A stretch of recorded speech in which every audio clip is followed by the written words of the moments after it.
प्रेम से बोले माता रानी की जय, जगत जननी माता की जय। गुरु भाई बहना, एक किसान थे। उस किसान को दो बेटे थे और किसान के दोनों बेटे बड़े संस्कारी थे और बड़े आज्ञाकारी थे। जो भी किसान कहते थे वो दोनों बेटे सुनते थे। और किसान की जो पत्नी थी अपने बच्चे से बड़े प्यार करते थे। किसान की पत्नी माता रानी की पुजारी थी। माता रानी के प्रतिदिन पूजा करती थी, माता रानी के चरण धोया करती थी, प्रतिदिन उसे दूध गर्म करके भोग लगाती थी और 9 दिन नवरात्र में उपवास रहती थी और दुर्गा पाठ करती थी और कथा सुनती थी।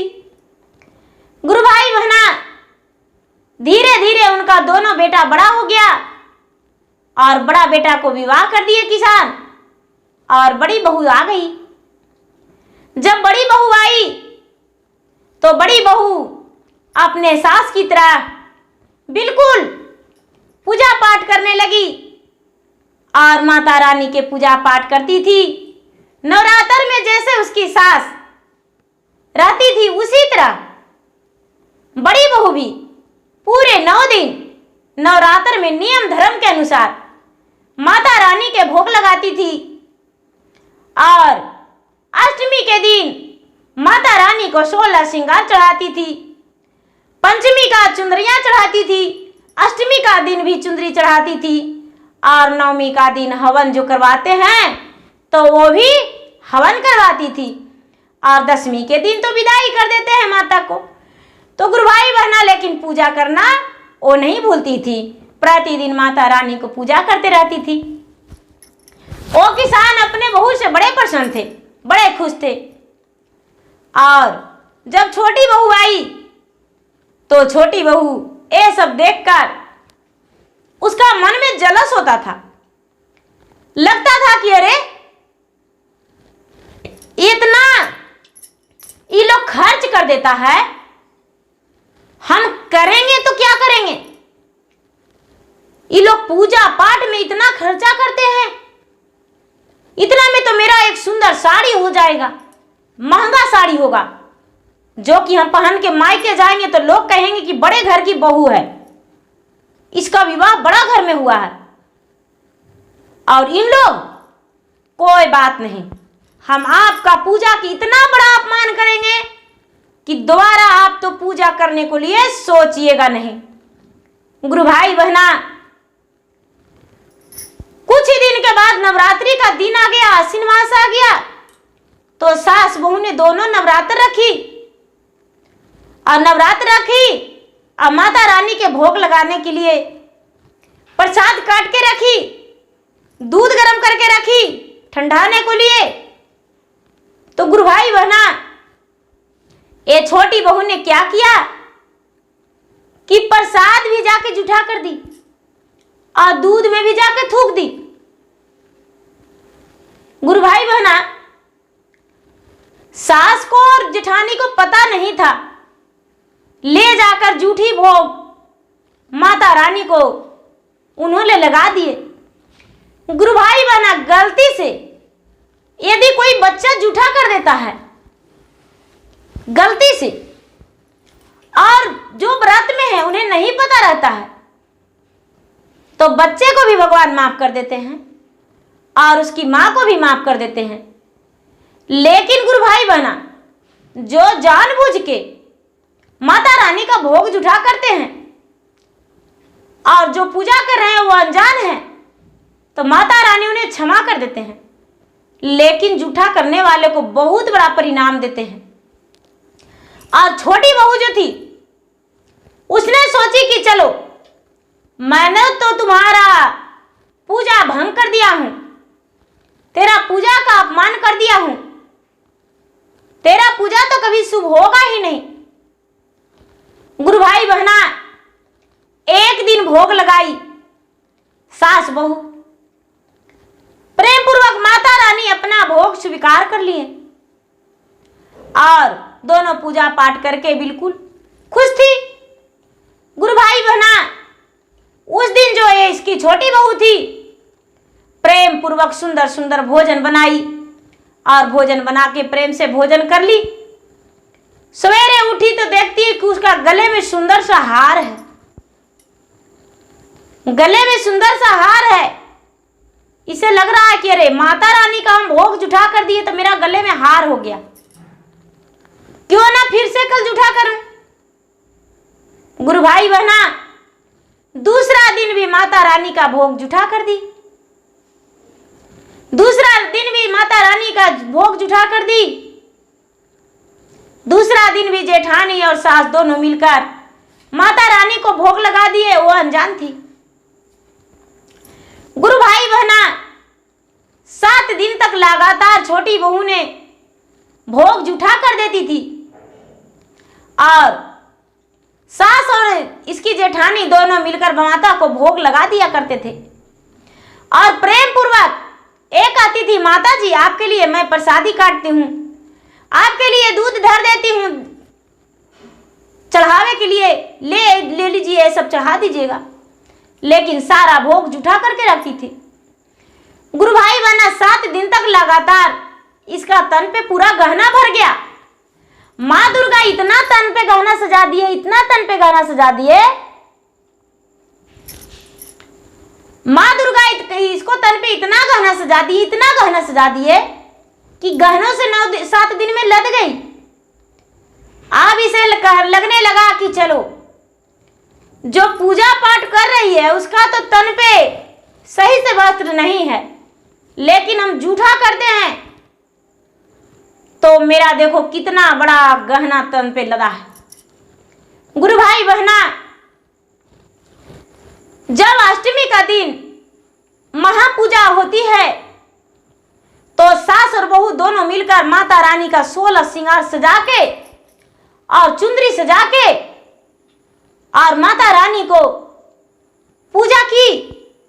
प्रेम पूर्वक माता रानी को उस समय उस दिन ना जाने सास और बहू को कौन सा ज्ञान हो गया कि छोटी बहू को एक बार भी नहीं बोली और दोनों अपने आप थाल सजा के और माता रानी के मंदिर जाके और माता रानी को प्रेम पूर्वक पूजा करके और पूरा श्रृंगार चढ़ा दी और चुंदरी भी चढ़ा दी और रात भर पूरा जागरण भी कर ली। गुरु भाई बहना, सवेरे होते ही इन दोनों का पता नहीं कि छोटी बहू को क्या हुआ। छोटी बहू आंखों से अंधी और मुंह से गूंगी हो गई। उसका ना ही तो जवान निकल रहा था और ना ही तो आंखों से दिख रहा था। जो तन पे गहना था वो कोयला बन गया, राख बन गया। गुरु भाई बहना, दोनों सास बहू उठे और झाड़ू करके पूरा घर के साफ सफाई करके और हवन के लिए ब्राह्मण को बुला लिए और हवन में पूजा पाठ करके दोनों सास बहू और उनका दोनों बेटा और उनके जो बूढ़ी अम्मा के पति थे, पांचों प्राणी मिलके बैठ गए। और जो छोटी बहू थी वो किसी से नहीं बताई कि मुझे दिख नहीं रहा है और मुझे आवाज नहीं, क्योंकि आवाज नहीं मुंह में था, तो बोलती कि से चुपचाप बिस्तर पे सोई रही। उससे कोई भी पूछने गए लेकिन किसी से बात नहीं की, इसलिए दोबारा उसके पास कोई नहीं गए। गुरु भाई बहना, पूजा पाठ करवा के हवन करवा के और कन्या भोजन के लिए सोची कि मैं कन्या भोजन के लिए उसे बोला हूं, बना दी होगी, लेकिन वो बनाती कहाँ, वो तो उठी नहीं थी बिस्तर छोड़ के। बड़ी बहू ने बनाई कन्या भोजन और प्रेम पूर्वक 9 कन्या के भोजन करा के और विदा कर दिए। जो भी देनदार था दान देकर विदा कर दिए। गुरु भाई बहना, अब सास और बहू को लग रहा है कि रे वो तो आज पता नहीं चिड़िया की तरह फुदर फुदर करते रहती थी, लेकिन आज उसे क्या हो गया, प्रतिदिन कहती थी, माता जी मैं माँ भगवान के लिए भोग लगा कर दूंगी, आप लगा दीजिएगा, थाल सजा देती हूँ पूजे के। लेकिन आज उसे क्या हो गया है? गुरु भाई बहना, सास बहू जब उसके पास गए तो देख रहे हैं कि नेत्र से सिर्फ आंसू गिर रहा है और मुंह से तो आवाजें नहीं निकल रहा है। इनका तन पे जो गहना था कहां चला गया? अब दोनों पूरा चीखने चिल्लाने लगे कि हे माता रानी, ये सब कैसे हो गया? अब जाके माता के चरण में सास और बहू दोनों गिड़गिड़ाने लगी, रोने लगी। पूरे परिवार बेअकुल और बेचैन हो गए। गुरु भाई बहना, सारा लोग के दुखी हो जाने के बाद एक बूढ़ी माता आई और बूढ़ी माता आकर द्वार पर कहती है कि हे बेटिया, भीछा दे दो और मुझे कुछ भोजन करा दो, हम बहुत भूखे हैं। गुरु भाई बहना, सास बहू उसमें रो रही थी माता के चरण में। रोते रोते आई और कहने लगी कि हे माता जी, मैं क्या कहूं, आज मेरा घर में तो विपत्ति आ गया है। कहने लगे, क्या हुआ है बिटिया? हे माता जी, मैंने हवन पूजा करवाया, माता रानी का सारा दिन नवरात्रि व्रत रखता था। इस बार मेरी छोटी बहू तो नई नवेली थी, प्रतिदिन भोग लगा के मुझे दिया करती थी और माता को हम भोग लगाते थे। लेकिन जब मैंने हवन पर बैठा और हवन करके आया तो मेरा बहू का तो मुख से आवाज ही नहीं निकल रहा है, आंखों से नहीं दिख रहा है, चुपचाप झरझर आंसू गिर रहा है, नहीं बोल पा रही है, नहीं दिख पा रहा है, इसे दिखाई दे रहा है। गुरु भाई बहना, माता कहती है, अरे उसका करनामा उसी से पूछ लो। सास कहती है, उसका तो मुंह से जवान ही नहीं निकल रहा है माता, ये बोलेगी कैसे? गुरु भाई बहना, माता कहने लगे, जो बूढ़ी माता भिक्षा के रूप में आए थे मांगने को लिए, कहने लगे कि माता के चरण से थोड़ी सी बबूत लाकर लगा दो, हो सकता है जवान इसका खुल जाए। जवान उसका खुल गया माता के बबूत लगाने से, लेकिन आंखों से दिखाई नहीं दे रहा था। सारा लोग पूछने लगे, आखिर के ये सब कैसे हुआ? अपने जवान से बोली, क्या कहूं माता जी, मुझे क्षमा कर दो। आप लोग पूजा करते थे तो मुझे जलस होता था, दुख होता था, लेकिन मैं क्या करूं? मैंने सोचा था कि आपका पूजा अपमान करके, भंग करके और मैं खुश रहूंगा, लेकिन आपका पूजा अपमान करके, जूठा करके मैं तो दुखी हो गया। प्रतिदिन आपको दूध में मैं थूक दिया करता था और प्रसादी भी एक उठा के खा लेते थे। हे सासू मां, मुझे पता नहीं था कि माता रानी मुझे इतनी बड़ी सजा देंगे, मुझे क्षमा कर दो मां, मुझे ऐसा पता नहीं था।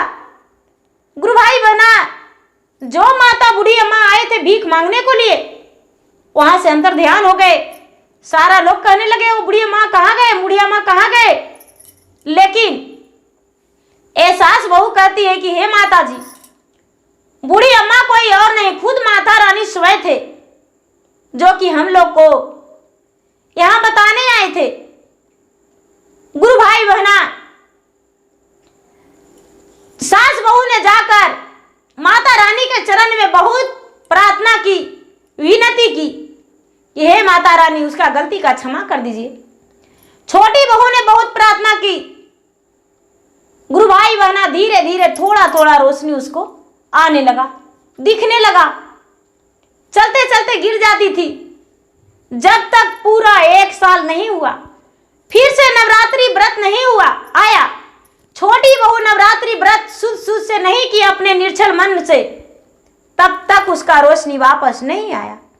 गुरु भाई बहना, जब नवरात्रि व्रत आया आश्विन मास, तो फिर से भगवान से क्षमा मांग के, और छोटी बहू जैसे सास और जेठानी रहती थी उसी तरह ये भी नवरात्रि व्रत की, तब इसका नेत्र का रोशनी वापस आ गया और जैसे पहले दिखाई देता था उसी तरह दिखाई देने लगा।